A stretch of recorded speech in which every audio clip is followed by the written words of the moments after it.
طيب illum ħanitkellmu fuq il-divorzju, suġġett li xogħol minnkom ukoll approachjaw qaluli biex nikkjarifikaw dan il-suġġett importanti u relevanti għalina anke fis-soċjetà tagħna. Ħanibdew billi naqraw silta mit-Testament il-Qadim li titratta dwar id-divorzju il għaliex Ġesu jirreferina għalija. Deuteronomju 24 l-ewwel 4 versi. Meta raġel u mara u jiżżewwiġha u jiġri wara li jkun ħada li ma toħoġbux għax isib xi ħaġa kera fiha, ħajktbilha l-karta tad-divorzju u jagħtiha fida u jibgħatha l barra minn daru. Wara li tkun telqet mid-dar tista' tmur u tkun il-mara ta' raġel ieħor. U jekk l-aħħar raġel joboda u jiktbilha l-karta tad-divorzju u jagħtiha fida u jibgħatha l barra minn daru, jew jekk l-aħħar raġel miet li ħada biex tkun martu imut, l-ewwel raġel tagħha li keċċija jew li divorzja ma jistax jerġa' jħodha lura bħala martu wara li kienet imnizza. Għax din hija ħaġa mistkerħa quddiem il-mulej. U int m'għandikx iġġib id-dnub fuq l-art li l-mulejla tiegħek se jagħtik bwirt. Tajb issa ħanaraw x'għandu xi jgħidilna Sidna Ġesu fil-pridka tiegħu fuq il-muntanja fejn wara li tkellem dwar il-xewqat ħżiena li waslu għall-adulterju ukoll ikompli jgħidilna ingħad li kull min jiddivorzja l-martu għandu jagħtiha ċertifikat tad-divorzju. Qiegħed jirreferi għal dik il-kitba ta' Mosè. Tajjeb, li kull min jiddivorzja l-martu għandu jagħtiha ċertifikat tad-divorzju. Imma jien ngħidilkom li kull min jiddivorzja l-martu ħlief għall-affari ta' żena iwaqqagħha biex tikkommetti adulterju. U kull min jiżżewweġ mara divorzjata jikkommetti adulterju. Nitolbu, missier ta' smawiet. Nitolbuk partikolarment l-għajnuna tiegħek illum hekk kif aħna nittrattaw dwar realtà kera, realtà illi tnikkitna, illi bija nħossu l-qalb tagħna tinafas meta anke naraw nies li qegħdin isofru, qegħdin ibatu, għaddejjin minn żminijiet diffiċli minħabba il-sitwazzjoni tagħhom, l-żwieġ tagħhom ikun batut jew anke tfarrak. Nitolbuk mulej biex tagħtina kumpassjoni għal dawn in-nies u tagħtina wkoll infittxu ngħinuhom mingħajr ma imbaxxu l-istandard tal-kelma tiegħek. Tina mulej li nollu l-fuq il-verità tiegħek fil-waqt li nfittxu li nkunu ta' għajnuna prattika għan-nies ta' madwarna. Għatina l-fema ħalli nifhmu preċiżament x'inhi r-rieda tiegħek għalina inkwantu żwieġ u divorzju. Nitolbuk biex tagħmilna nies orrief, nies li fil-waqt li nonoraw kelmtek ukoll nkunu kapaċi nservu ta' dawl u ta' melħ għan-nies ta' madwarna. U dan tolbuh f'ġibnek Sidna Ġesu Kristu. Amen. Tab id-divorzju jekk issaqsi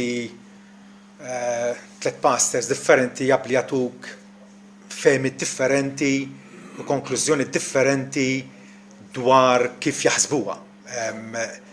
U jiena nnifsi nista' ngħid illi matul is-snin bdilt il-pożizzjoni tiegħi ovvjament aktar ma studjajt u aktar ma stħarriġt dan il-suġġett skabrus. Illum issa ngħid illi naħseb għandi fehma matura illi bit-talb u bl-istudju wasalt għalija. Ma jfissirx li infallibbli, imma nista' ngħid illi b'responsabbiltà kbira il-suġġett stħarriġtu u llum u fil-żewġ ħudud li ġejjin jekk Alla jrid se naraw eżattament x'inhija r-rieda ta' Alla inkwantu d-divorzju. Idealment il-divorzju nevitawh billi nrawmu atmosfera tagħna atmosfera tajba fil-familja tagħna sabiex ma jkunx għalfejn nixorbu l-tazza qarsa tad-divorzju. Aħna li aħna msejħin għaż-żwieġ nafu kemm hemm bżonn taħdem minn ġurnata l-oħra fi żwieġ biex tmantni relazzjoni tajba ma' martek jew ma' żewġek u liedek ikunu mrobbijin fil-biża' Alla. Però qegħdin rridu nifhmu li qegħdin ngħixu f'soċjetà illi tippressana u mill-nisimgħu kull darba għandna tentazzjoni illi naħsbuha bħal nies ta' barra. Kristjan tal-affari tiegħu ifittex u jgħid x'tajt l-Iskrittura fuq hekk. Mhux jgħidu żminijiet moderni jew il-gvernijiet jew x'liġijiet hemm fil-pajjiż. Imma kif iridni nimxi Alla u kif iridni immantni u nitkellem anke dwar il-pjaga tad-divorzju. Nsejħilha pjaga għax il-divorzju ġib ħafna uġieħ, ħafna inkwiet, u fil-waqt illi ħafna jirraġunaw illi iż-żwieġ kien mingħajr tama u allura m'hemmx tama ħlief li tiddivorzja u tibda mill-ġdid, però il-realtà hija proprjament li raġel li kun ħalla l-missur l-ommu, inaqat ma' martu, u t-nej sur laħam wieħed, meta dak il-laħam wieħed tifirdu, ovvjament se jkun hemm l-uġieħ. Se jkun hemm l-uġieħ. Kemm għall-koppja kif ukoll għall-ulied. Żwieġ traskurat jista' jkun meddet u finalment jitkisser. Issa f'Malta wkoll għandna l-divorzju, però d-divorzju ilu mill-antik. Divorzju ilu mill-antik, niltaqgħu miegħu l-ewwel darba fil-Bibbja bħala fatt stabbilit, bħala prattika illi n-nies kienu qegħdin jeżerċitaw dan ovvjament huma jirraġu id-dritt tagħhom għad-divorzju.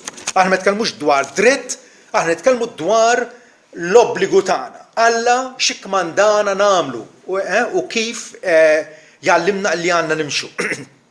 Ġesu jgħidilna il-inad u dik għad allura x'kienu qed jisimgħu in-nies minn ġurnata l-oħra mingħand ir-rabbini tagħhom, mingħand l-għalliema tagħhom, ingħad li kull min jiddivorzja l-martu għandu jagħtiha ċertifikat tad-divorzju. Tajjeb? U Ġesu allura hawnhekk qed jirreferi għal pass fid-Deuteronomju illi jeħtieġ nifhmuh sew. Hemmhekk kif smajtu l-qari Mosè mhuwiex qed jikkmanda d-divorzju. Mhux qed jikkmanda d-divorzju, lanqas qiegħed jirrikmandah bħala soluzzjoni jew bħala rimedju għal żwieġ fjak, lanqas jiskuża d-divorzju, imma lanqas ukoll qiegħed jissuġġerixxi d-divorzju. Imma qiegħed jillimitah, qiegħed jagħti parametri tajjeb inkwantu il-realtà ta' żmienu rigward id-divorzju. Mosè jirrikonoxxi li d-divorzju jiġri fost il-bnedmin. Ġesu aktar quddiem fil-Vanġelu jgħidilna li d-divorzju jiġri minħabba l-ebosija tal-qalb tal-bniedem. Il-bniedem li mhux lest, mhux sottomess li jerfa' l-madmat tal-mulej fuq, ċoħe illi jimxi skont il-liġi tagħna. Bniedem illi jippreferi jagħmel fattieħ mingħajr ma jimpurtah għall-unur tagħna. Mosè jirrikonoxxi li d-divorzju jiġri fost il-bnedmin u allura jippermetti biss b'restrizzjonijiet. Ipoġġi ċertu restrizzjonijiet fuq. Fil-każ preżenti Mosè jgħallem illi jekk għandek raġel miżżewġ ma' mara, tajjeb, u dana għal xi raġuni għal xi ħaġa kera. Tajjeb, il-kelma propja hija xi ħaġa indiċenti, xi ħaġa ta' tkasbir, edvas dabar bil-Ebrajk, xi ħaġa indiċenti, ngħidulek. Ma jsemmix x'inhi eżattament. Ħallija bħala ambigwa, vaga, tajjeb.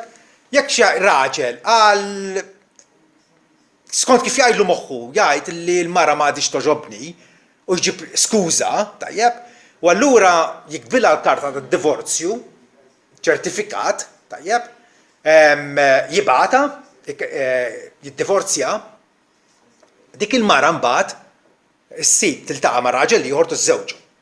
Jekk dak ir-raġel it-tieni raġel tagħha imut jew jerġa' jiddivorzja, dik il-mara ma tistax terġa' tmur u tkun il-mara tal-ewwel raġel tagħha.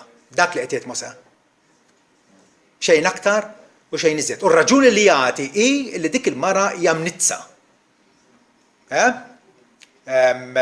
Il-divorzju seħħ mingħajr raġuni valida, dik il-mara kienet kważi imġela jew aħjar imħajra biex tfittex raġel ieħor, tajjeb, iżżewġitu dak it-tieni żwieġ raġa' falla u allura Mosè ma jippermettix illi dik il-mara terġa' tmur għand l-ewwel raġel tagħha. U allura Mosè ta' din il-liġi biex lir-raġel l-ewwel raġel qed jgħidlu isma' xbajt minn martek, beħsbek tiddivorzja aħsibha darbtejn. Taġġilx. Il għaliex jekk imbagħad jerġa' jibdielek ma tistax jerġa' toħodha lura bħala martek. Tajjeb, issa fi żmien Ġesu il-rabbini l-għalliema tal-liġi, tajjeb, kienu maqsuma wkoll fl-opinjoni tagħhom min għandu jieħu d-divorzju minn le.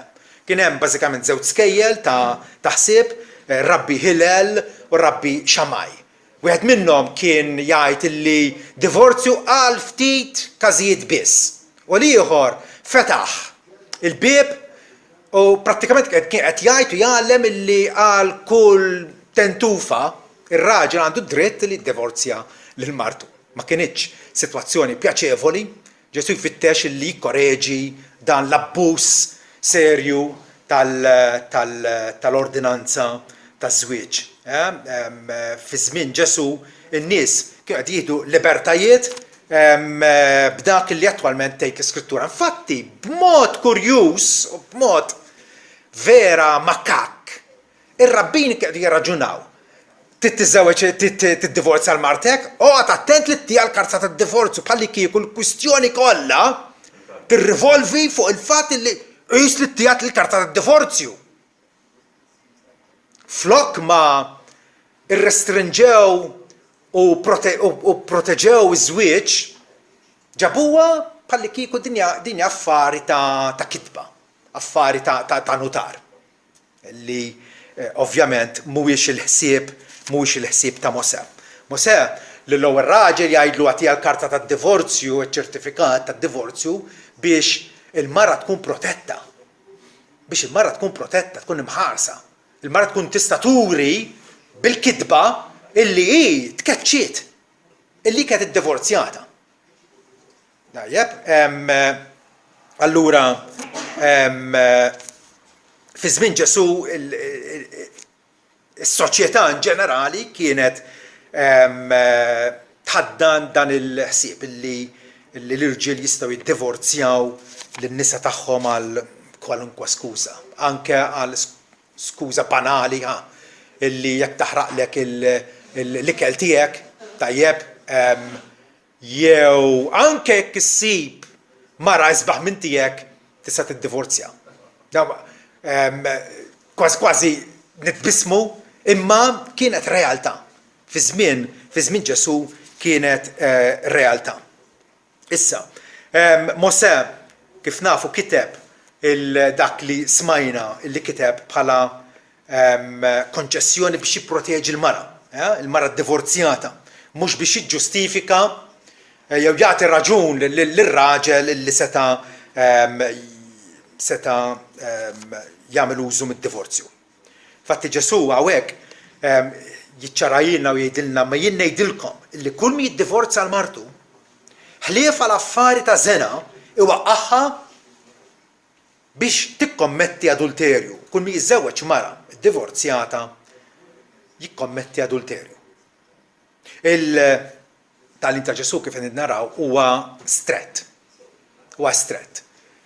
U ħafna nies jgħidu di mhix prattikabbli. Mhix prattikabbli. Illum kif ħana aktar quddiem in-nies isemmu anke fil-qrati tagħna jissemmew diversi raġunijiet għala iż-żwieġ għandu jinħall. Però hawnhekk Ġesu qed jagħtina eċċezzjoni waħda jekk tinnotaw. Ħlief għal affarijiet ta' żena.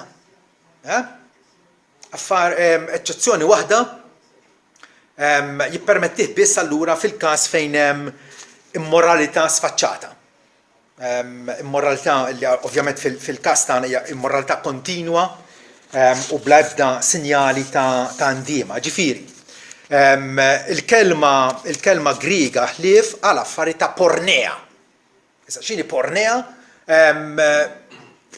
Mhux diffiċli nkuna pornea hija kwalunkwe immoralità. Aħna bil-Malti ngħidu żena. Issa, fil-Knisja Kattolika hemmhekk joħobbu idawruha ħlief għal affarijiet ta' żwieġ ħażin. Żwieġ ħażin tgħid x'inhu żwieġ ħażin?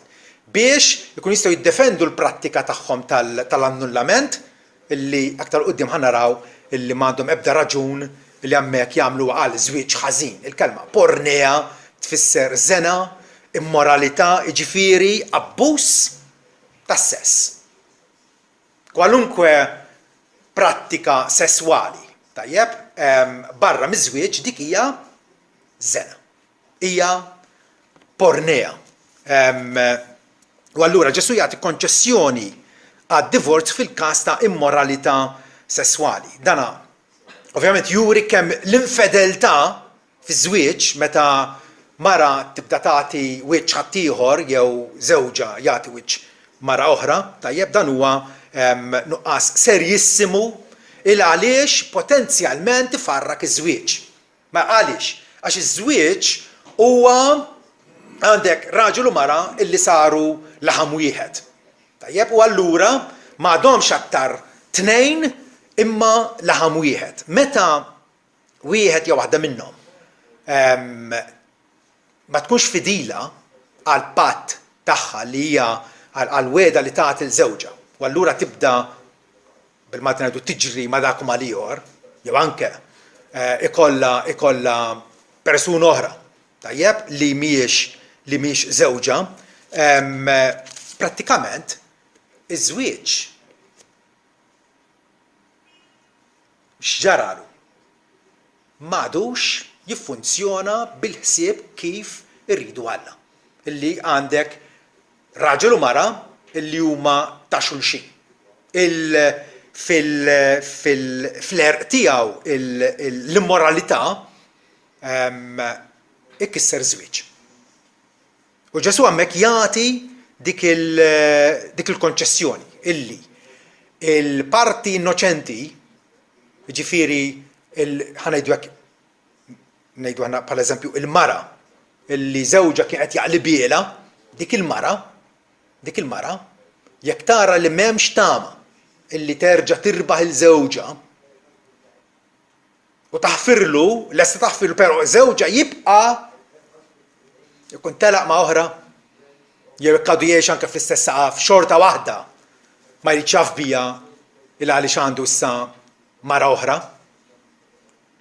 u ta' qalbu lilha, f'dak il-każ dik il-mara li qed issoffri dak il-mod Ġesu jgħid illi tista' tiddivorzja mingħajr ma tkun qed tikkommetti dnub. Okay? U meta tiddivorzja l-Bibbja dejjem tassumi illi jista' ikun hemm żwieġ ieħor. Għaliex? Il-divorzju huwa t-tmiem ta' dak iż-żwieġ. Mela, x'inhi eżattament pornea? Pornea hija użu abbuż tas-sess. Hija nuqqas ta' kastità. Infatti aħna għandna kelma prostituzzjoni jew prostituta li ġejja minn dik kelma pornea. U meta nitkellmu dwar porn, x'inhu porn? Huwa reklamar ta' immoralità. Okay? Mela, żena għal dan il-każ dil-kelma tiġbor fija anke tipi diversi ta' relazzjonijiet sesswali leċiti li mhux suppost isiru bħall-inċest, bestjalità, omosessualità. Tajjeb, Ġesu qed jgħid fejn hemm l-infedeltà fiż-żwieġ, tajjeb, min huwa innoċenti hemmhekk jista' jiddivorzja. Mela, l-infedeltà ta' darba La ħasab Alla issa jħilna biex naħfru vera. Jekk għandek raġel u martu qalbitielu dak ir-raġel għandu jaħfrina. Għandu ifittex rikonċiljazzjoni li jerġa' jibni żwieġ jilqaħħa lura kif prattikament għamel il-profeta Hosea, tajjeb, anke meta nduna li martu kien qed taqlibielu, xorta baqa' jħobba, xorta baqa' ifittixa u jipprova jirrestawra. Però meta hemm l-infedeltà ripetuta u stinata mingħajr indiema, tajjeb allura il-persuna innoċenti fi żwieġ tista' tiddivorzja. Dik hija l-raġuni biblika u valida għal divorzju legali.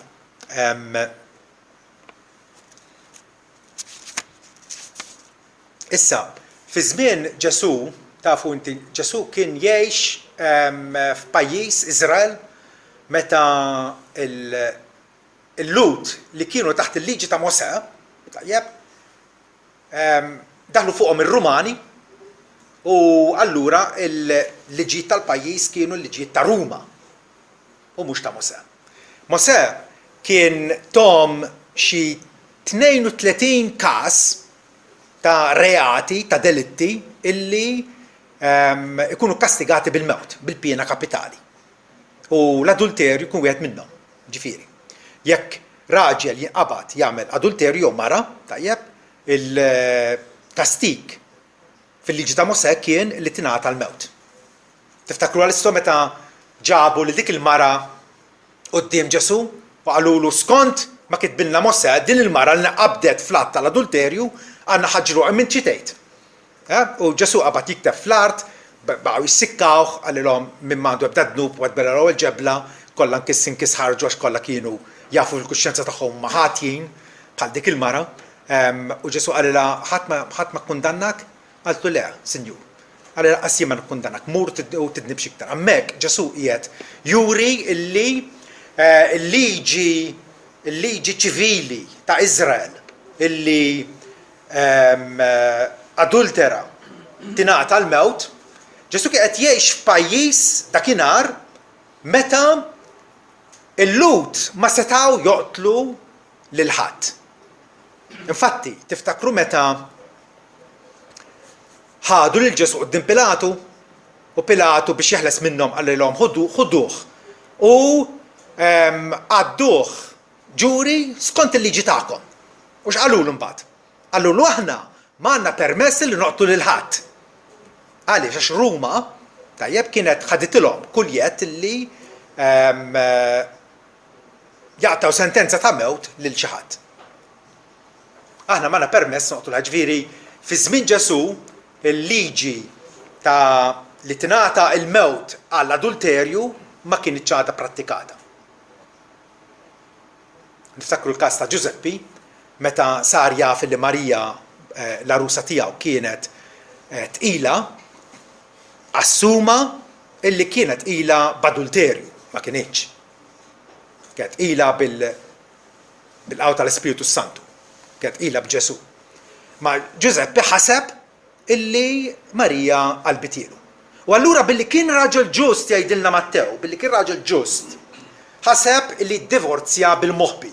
Flok ma ixandara pubblikament u jġala tistħi quddiem in-nies, tajjeb, ħaseb illi jiddivorzja bil-moħbi. Jiġifieri Giuseppi ħa korsa ta' azzjoni ġusta meta iddeċieda li jiddivorzja mingħajr ma jħamrilha wiċċha aktar, tajjeb, dik għalih kienet azzjoni ġusta. Għaliex? Għaliex kien vittma kif ħasebu, ovvjament, illi l-arusa tiegħu ma kienx fidila lejh. Tajjeb? Ġifieri hemmhekk jidher ċar illi l-adulterju ma kienx għadu jiġi kastigat bil-mewt. Issa, però Ġesu jgħid illi ngħidilkom illi kull min jiddivorzja l-martu ħlief għal affari ta' żena iwaqqagħha biex tikkommetti adulterju. Kif affari ta' żena issa. Żena kif ġa għadna tista' tkun kwalunkwe tip ta' dnub sesswali. Fi żwieġ l-iżjed dnub sessuali komuni huwa l-adulterju, vera? Huwa l-adulterju meta raġel jew martu jibdew jagħtu wiċċ ħaddieħor. Ġesu allura qed jgħid li f'dak il-każ il-parti innoċenti, sewek ir-raġel u l-mara, li tara li m'hemm ebda tama ta' restawrazzjoni. Għalkemm ir-raġel jilqaħħa lura l-martu, però martu ma tridx għax qed tibqa' tagħti wiċċ ħaddieħor, hemmhekk jista' jingħata d-divorzju. Ekku, anke Alla nnifsu meta ra li Iżrael, fit-Testament il-Qadim, Iżrael u sikwit impenġi bħala l-mara ta' Jahwe. Jahwe li għandu din relazzjoni intima mal-poplu tiegħu Iżrael. Jgħidilna wkoll illi Alla minħabba l-infedeltà ta' Iżrael, il-Lut li kienu sikwit jaqgħu fl-idolatrija, jadoraw Alla oħra, isimgħu x'jgħid dwarhom. Hekk jgħid il-Mulej f'Iżajja 50, vers 1. Hekk jgħid il-Mulej, fejn il-kidba tad-divorzju tommok li bija jiena tlaqta? Jeminu dak li sieli li betkom lilu. Ara minħabba il-ħażen tagħkom kontu mibjuwa u minħabba ħtijietkom omkom kienet mitluqa jew kienet iddivorzjata. L-istess ħaġa fil-Ġeremija 3 vers 8. U għalhekk jien keċċejt l-Iżrael, kelma keċċejt hemmhekk hija minflok iddivorzjajt l-Iżrael, poplu bla fidi, ħtija tal-adulterji tagħha kollha u tajta l-karta tad-divorzju tagħha, rajt li oħta il-qarriqa Ġuda ma beżgħetx u marret tiżni hi wkoll. F'Ġeremija qed jgħidilna li Alla ddivorzja lill-Iżrael u xorta waħda il-partijiet tisfel tal-pajjiż Ġuda u Benjamin xorta waħda baqgħu jiżnu ma' Alla oħra. Ġifieri Alla nnifsu wasa biex iddivorzja biex ngħidu hekk l-Iżrael minħabba l-infedeltà tal-poplu tiegħu, minħabba l-fatt li Iżrael bħala pajjiż kien aljenat minnu. Mela, ma nistgħux ngħidu illi m'hemm ebda każ fejn id-divorzju huwa tajjeb. Ġesu hawnhekk jagħtina din l-eċċezzjoni. Ħlief għal affari ta' żena. Mill-bqija jekk isir divorzju. U d-divorzju normalment isir għajdu li intom biex dak li jkun ikollu f'moħħu li jerġa' jiżżewweġ, vera? Normalment hekk. Il-ħajja hija insapportabbli ma' dal-mara li għandi, tajjeb, nixtieq li nibda mill-ġdid ma' ħajja ma' mara oħra. Din hija ir-regola ġenerali. Però Ġesu jgħid hawnhekk li min jiddivorzja lil martu iwaqqagħha biex tikkommetti adulterju. Ġifieri ikun qiegħed ipoġġiha f'pożizzjoni antipatika illi hi issa li hija weħda ħatfittex il-kumpanija ta' xi ħadd ieħor li m'għandix dritt għalih. U allura jkun qed iwaqqagħha jkun qed jistedinha biex tikkommetti adulterju. Ġesu jassumi li persuna normalment tiddivorzja biex terġa' tiżżewweġ persuna oħra. U għalkemm dan mhux il-pjan jew lan oriġinali ta' Alla fiż-żwieġ. Issa rridu nkunu ċari wkoll x'inhu d-divorzju, eżattament x'inhu id-divorzju. Id-divorzju jfisser li raġel u martu darba miż-żewġa legalment u kif suppost ġifi żwieġ validu, dak iż-żwieġ m'għadux aktar jeżisti. Spiċċa. Darba kien hemm żwieġ u issa spiċċa. Ir-rabta konjugali ta' bejniethom hija maħlula u spiċċat. X'inhi l-fehma ta' Alla fuq din il-prattika? Alla jobodu d-divorzju. Rridu nagħmluha ċara. Alla jobodu d-divorzju f'Malakija 2 jgħidilna Jahwe kien xut bejnek u l-mara ta' żożitek li trattajt magħha b'infedeltà għalkemm hija s-sieħba tiegħek u martek bil-patt għax jien nobgħod id-divorzju jgħid Jahwe Alla ta' Iżrael. Mela, x'ħad tkun il-pożizzjoni tiegħi u ta' kull Kristjan inkwantu d-divorzju rridu nibdew minn hawn. Alla jobodu d-divorzju, però kif rajna llum Ġesu jagħti eċċezzjoni waħda illi d-divorzju jista' iseħħ mingħajr ma il-persuna innoċenti tkun qed tikkommetti dnub. U ċoħe meta hemm l-infedeltà. Meta hemm infedeltà sesswali barra minn dak iż-żwieġ. Okay? Ma jfissirx illi min hu ħati ta' din l-infedeltà jekk jiddivorzja jista' jerġa' jiżżewweġ. Le, hemmhekk Ġesu qiegħed jipproteġi l-parti innoċenti. Tajjeb? Mela. Alla huwa kontra d-divorzju għax joħodha kontra l-pjan oriġinali tiegħu mill-bidu net minn żmien Adam u Eva Alla qal illi għalhekk ir-raġel jaħal missiru l-ommu jingħaqad ma' martu u t-tnejn isiru laħam wieħed. U allura il-patt ta' żwieġ huwa sagru għal Alla u għandu jitkompla. Għandu jitkompla u jinħal biss bil-mewt. Anke wkoll jekk jingħata l-każ li għandek koppja miż-żewġa u t-tnejn mhumiex Kristjani, però matul iż-żwieġ tagħhom il-mara jew ir-raġel tikkonverti, il-Bibja tgħallem illi dak il-Kristjan jew Kristjana għandu jibqa' f'dak iż-żwieġ. Għandu ikompli dak iż-żwieġ. Tajjeb? Mela.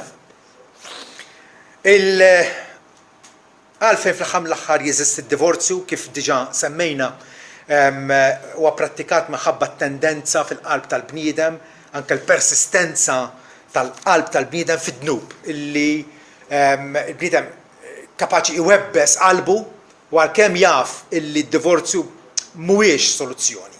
Xorta waħda jinsisti għalih. Il-divorzju li joħodha sfaċċatament irridu nenfasizzaw din joħodha sfaċċatament kontra il-pjan divin. Mingħajr raġuni biblika id-divorzju mhux xejn ħlief ħażen. Alla ifittex jillimitah, Alla jirregolah iva, Ġesu hawnhekk tkellem ċar dwar din il-klawżola ta' eċċezzjoni fejn għandek infedeltà.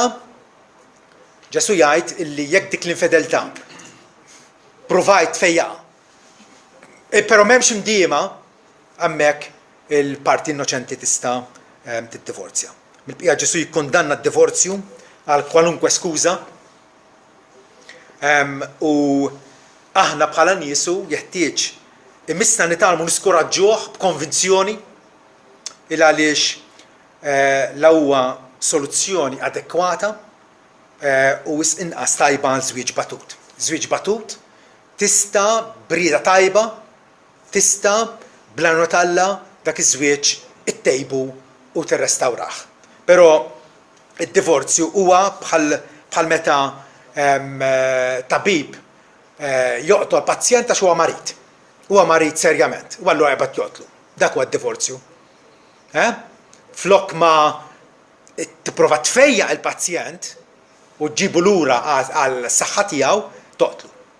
U allura nistgħu naraw kemm il-divorzju huwa waħda mill-espressjonijiet ta' ribellioni kontra r-rieda Alla għalina.